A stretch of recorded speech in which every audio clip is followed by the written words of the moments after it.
이번 시간에는 2단원 기권과 날씨에 대해서 살펴볼 거예요. 첫 번째로 기권과 지구 기온에 대해서 살펴볼 겁니다. 대기라고 하는 거는 지구를 둘러싸고 있는 기체예요. 이 기체는 공기라고도 부릅니다. 기권이라고 하는 거는 대기권이라고도 해요. 그리고 지구 표면을 둘러싸고 있는 대기를 지칭을 합니다. 보통 지표면을 기준으로 높이 1000km까지 대기가 존재해요. 그리고 높이 올라갈수록 공기가 희박합니다. 왜 공기가 희박하냐고 하면 중력 때문이에요. 지구가 이렇게 있을 때 아래쪽은 중력이 좀 크게 작용하고 위쪽은 중력이 좀 낮게 작용해요. 그렇다 보니까 아래쪽에 더 중력이 커서 공기가 더 많다 이렇게 생각하시면 돼요. 기권을 구성하는 가장 많은 물질은 질소입니다. 78%나 존재를 해요. 그리고 2등은 산소입니다. 21%로 두 번째로 많이 존재를 합니다. 이렇게 됐을 때 수증기는 없나요? 라고 생각을 할 수가 있어요. 왜냐하면 수증기가 가장 유명하기 때문인데요. 수증기 같은 경우는 의외로 차지하는 비율이 매우 낮습니다. 네, 반전이죠. 굉장히 낮아요. 게다가 시간, 장소에 따라서 양이 굉장히 다양해요. 언제는 많았다가 언제는 적었다가 그리고 장소에 따라서 여기는 많고 저기는 적고 이래요. 그렇다 보니까 수증기는 고려를 하지 않는다 생각하시면 됩니다. 그리고 세 번째로 기권의 층상 구조에 대해서 살펴볼 거예요. 얘네는 높이에 따라 기온 변화가 달라지는데 이 기온 변화를 기준으로 4개의 층으로 구분합니다. 첫 번째로 살펴볼 거는 저는 위에서부터 아래로 갈 겁니다.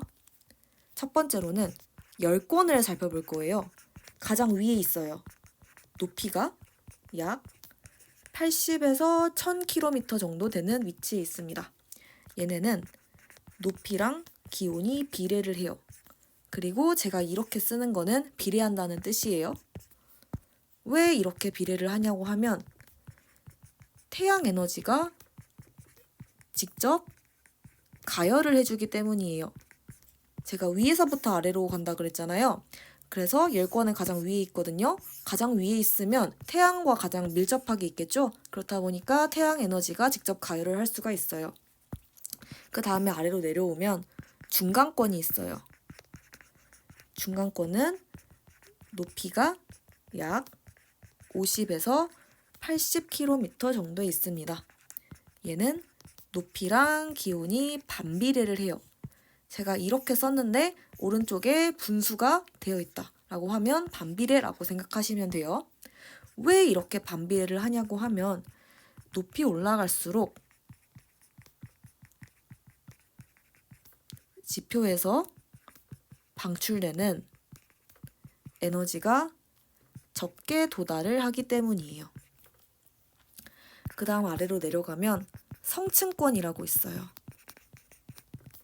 높이가 약 11에서 50km 정도 됩니다. 얘는 다시 높이랑 기온이 비례한다는 특징을 가지고 있어요.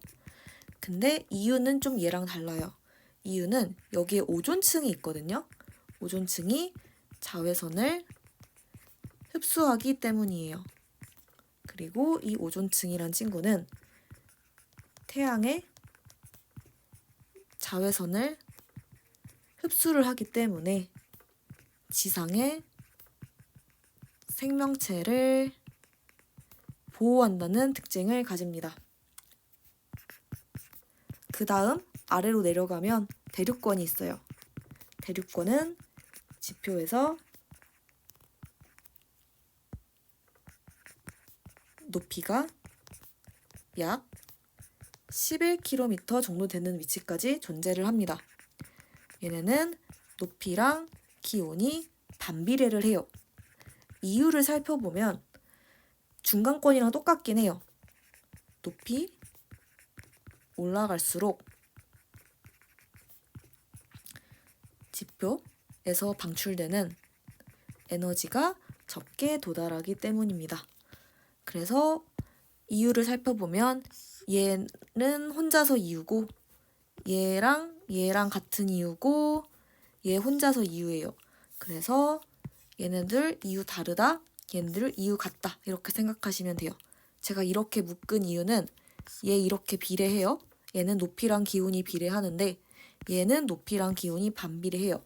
그래서 비례하니까 이유가 같지 않을까라고 생각할 수 있는데 얘네들은 비례를 하지만 이유가 다른 이유로 비례하는 거고 얘네는 반비례하잖아요. 반비례하는데 이유가 같은 이유로 반비례하는 거예요. 즉 얘네들은 이유가 다르다. 얘네들은 이유가 같다라고 분류를 해주시면 됩니다.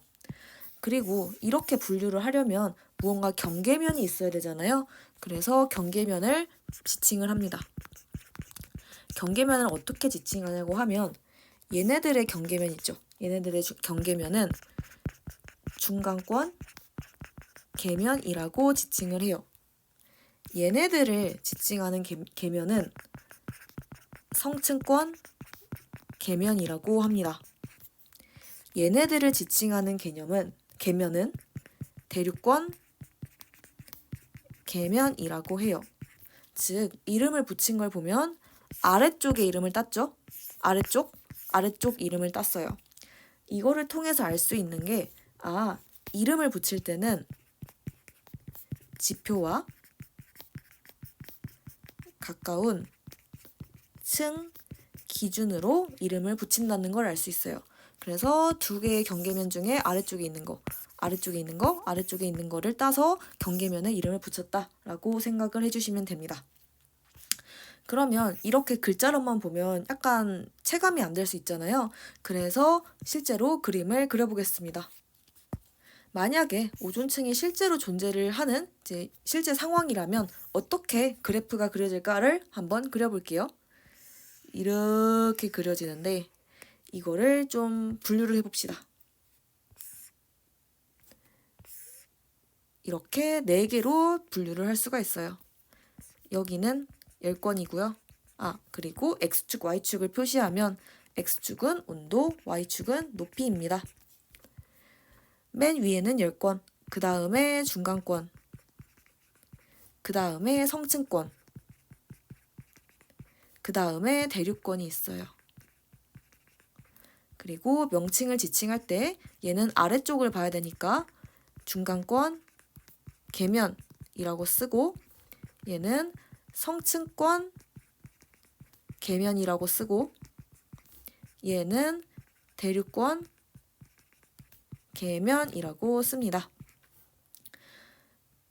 추가적으로 표시를 하자면 여기 부분은 최저 온도예요. 그리고 성층권 부분에 이 부분에 오존층이 존재를 합니다.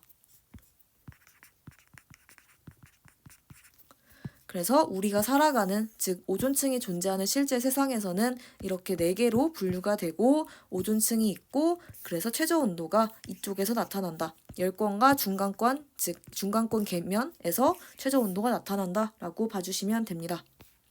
근데 만약에 오존층이 없을 경우를 가정을 해봅시다.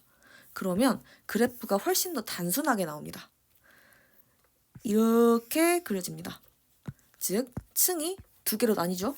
층이 2개로 나뉘고 여기는 사실 가상의 세계이기 때문에 명확하게 명칭을 붙이는 게 없어서 저는 그냥 여기는 가 영역, 여기는 나 영역이라고 가상으로 이름을 붙이겠습니다. X축은 온도, Y축은 높이이고 이렇게 그림이 그려집니다. 당연히 여기가 최저 온도겠죠? 그리고 이거를 기억할 때 좀 생각하면 좋은 게 얘 있죠. 얘가 현재 이렇게 그려져 있잖아요. 그리고 오존층이 없을 경우에는 이렇게 그려져요. 그래서 얘가 이렇게 당겨진다? 라고 생각하시면 좋아요. 얘가 이렇게 당겨지잖아요. 그러면 이렇게 펴져요. 그래서 이 그래프를 약간 이쪽으로 당기면 이렇게 생기는구나 라고 생각을 하고 외워주시면 좋습니다. 다시 여기로 돌아오자면 얘에서 왜 이렇게 가랑 나 영역으로 나뉘지? 라고 생각을 할 수가 있는데 왜 그런지는 여기서 찾을 수가 있어요.